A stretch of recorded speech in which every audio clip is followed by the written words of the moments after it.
So one of the things that's really part of Chinese culture is the idea of saving face. So we arrived in China and we stayed at my Uncle Xiaoqing's house and we were getting used to the culture.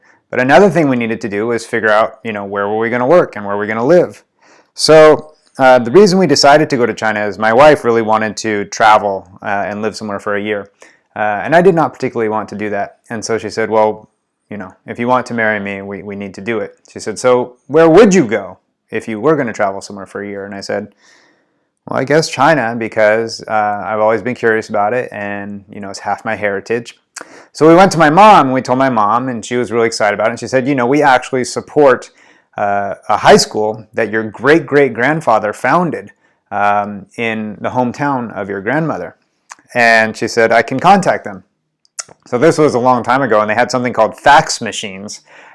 We couldn't even call them on the phone. So a fax machine is you would type something up and you would put it into a machine on a piece of paper, and then it would come out through the phone lines on another piece of paper on their fax machine. So she faxed this school. It's called Shuimian Zhongshui. And she faxed the school, and they sent a fax back. This is about a year before we were going to go. They said, yes, we would love to host your son and his wife to teach English at our school. A Zhongshui means middle school, but that actually is a high school. So they call high school middle school.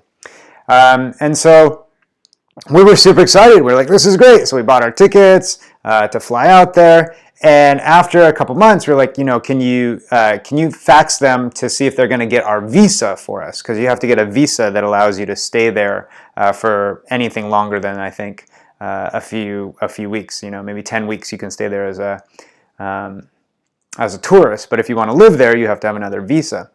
So she faxed them, and they said, yes, we'll work on the visa. And we're like, okay, great. And we continued to live our life. Now, what happened was, a few months passed, and we're like, we haven't heard anything from them. Mom, can you fax them again and find out, if they got our visa? And she faxed them, and we heard nothing. And then a couple months later, she faxed them again. We heard nothing. And so when we actually got on the plane to go to China, we didn't know if we had a job at this school because we never heard back from them. We couldn't call them on the phone because it was 1999.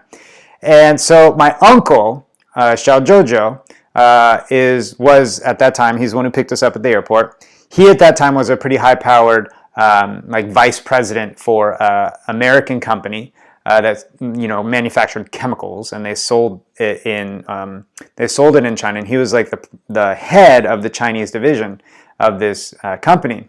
So we asked him if he could get a visa for us because we never heard back from the school.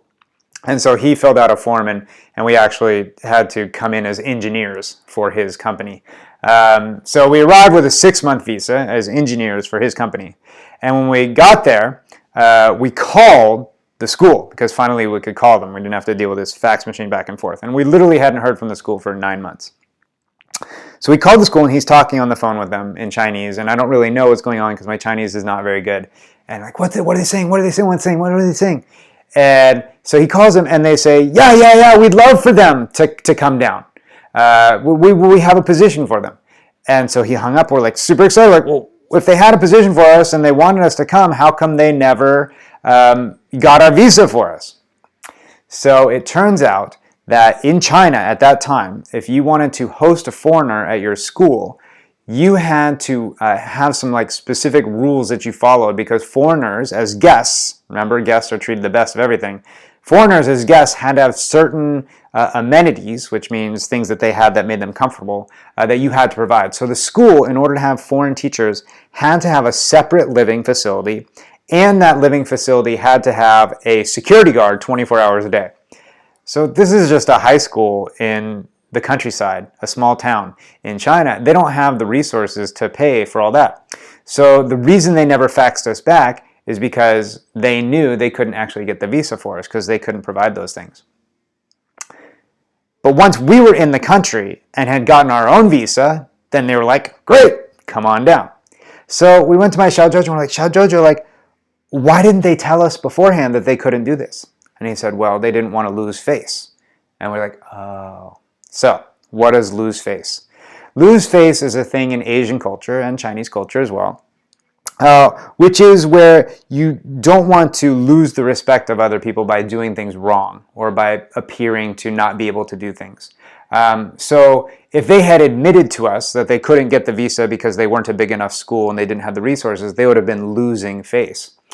This applies in school and in all things in the culture. So for example, if you are a student, part of the reason students work so hard in school is because if they don't do well, their family loses face. So you are not just a reflection of yourself in society, you are a reflection of everybody that's related to you. And so kids will work really, really hard in school because they feel such connection to their family. They don't want to let their family down, and they don't want the perception of their family to have lost face. So we were excited because we could go and teach at this school. And it turns out that this school is a school that my mom had supplied a scholarship for every year. And one thing you need to know about Chinese money at this time is that it was a lot cheaper to live in China. So it was probably about 8 times less expensive. So $1 was about 8 yuan at the time. And it was a rough exchange in terms of like how much you would get. So she supported the school, and it had actually started 100 years before. It started in the year 1900 by my great-great-grandfather. So they were actually super, super excited at the school to have a descendant of the person who founded the school come there and teach English. And not only that, it was actually it gave them some cachet. Cachet means it made them a little bit famous.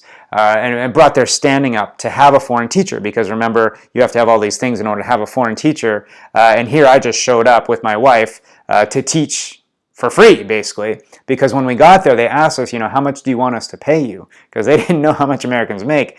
But they couldn't really pay us what we made in America because the exchange rate was so different and it's so much cheaper there.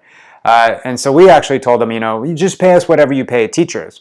And they did. They paid us whatever they paid teachers, but it ended up being like, not very much, $300 a month or something. It was very, very low. So we actually ended up just donating it back to them because it didn't make sense for us to take money. So we talked to our uncle about it, and I said, hey, we're really excited about going down. How should we do this? And he says, we'll get you down there. And he said, but one thing you got to remember, Miko, is that you're going to be in Fengchao, which is small town in China. It's not going to be like what you see here, because my uncle lived in a really nice house, right? It looked everything like you would have in America, a rich person in America. And it's going to be different. You're going to be on buses with chickens and the animals, and it's going to be crowded, and there's not going to be any seatbelts or anything like that. There's going to be animals walking through the town. You're going to be in real China, Miko and Laura. And we looked and we said, we can handle that. And we will represent our family well, so you will not lose face.